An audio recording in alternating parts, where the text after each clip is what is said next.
आओ बहुत सुंदर एकटा मैथिली विवाह गीत सुनाबे। मैथिलानी सब दुल्हा के कहे छथिन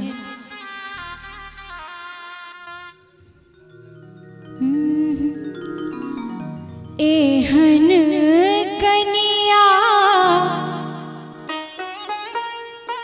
हेहन कनिया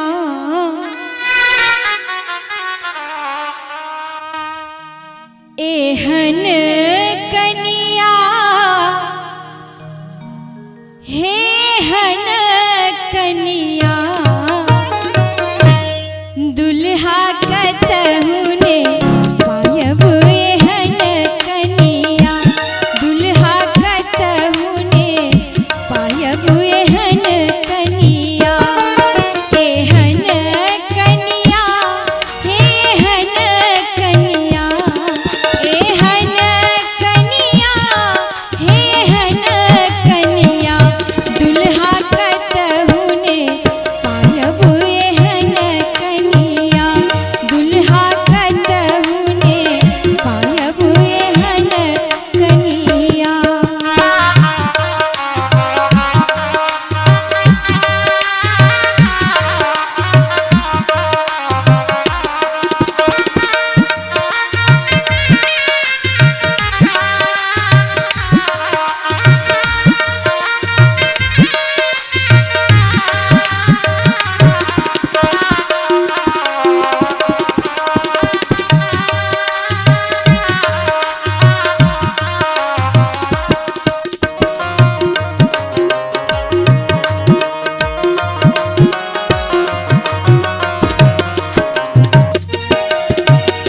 कमल मुखी अति कोमल किसलई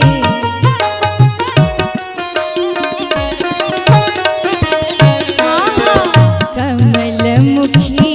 अति कोमल किसलई रचलन विधना बड़े रे जतन कई रचलन विधना बड़े रे जतन कई गोर भुभुक मन मोहिनिया दुल्हा गोर भुभुक मन मोहिनिया दुल्हा कतहुने पायब एहन कनिया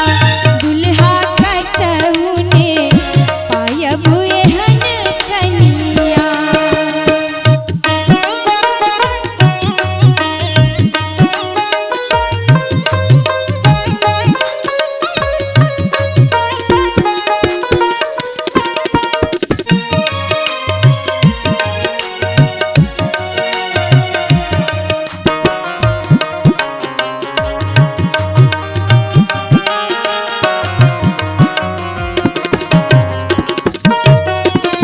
शान बदन दुनु नयन तरेगन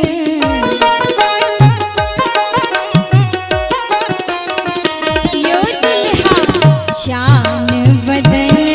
दुनु नयन तरेगन